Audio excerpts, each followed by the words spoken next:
Plus de 40 millions de personnes dans le nord-est des États-Unis affrontent aujourd'hui une tempête de neige vraiment exceptionnelle, Anne-Sophie.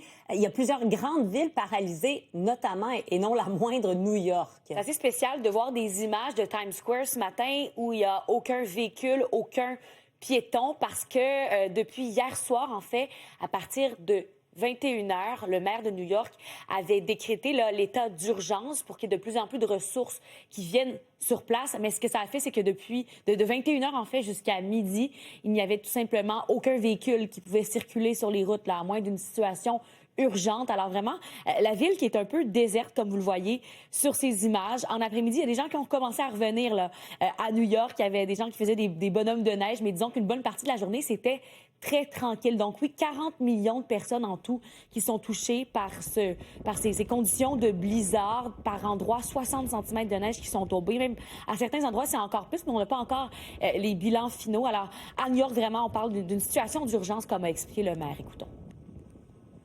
These are dangerous conditions. The mixture of this kind of snow with this kind of wind is something that can lead to a lot of danger on our streets and our roads. And so we're saying, unless you're emergency personnel, unless you have to be outside for some of the work that you're doing, we ask New Yorkers to stay inside. Et Anne-Sophie, c'est pas complètement terminé, là. Est-ce qu'on sait ça va durer combien de temps encore? C'est ça, il y a encore un peu de neige qui tombe cet après-midi, mais là, déjà, le maire qui vient de tenir une conférence de presse qui a dit que demain, les enfants allaient pouvoir retourner à l'école. Alors là, vous voyez cette image-là, satellite, justement, du cœur de la tempête. Ça va être derrière nous, là, disons, demain.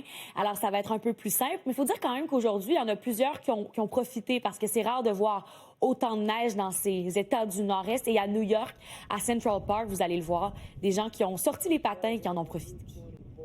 Wonderful day. We look forward to it, and the town just shuts down completely, and you get out walking.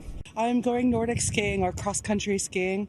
It's one of my favorite activities, and usually we have to leave the city, and so it's incredible to be able to walk from home and take out the skis and go straight from my own city. There's a bunch of snow in Central Park, so we're got to seize the day, get out there, do a little snowshoeing this morning, and it should be a lot of fun. We're a couple mountain men living in New York City. Finally, we got the opportunity to showcase our skills.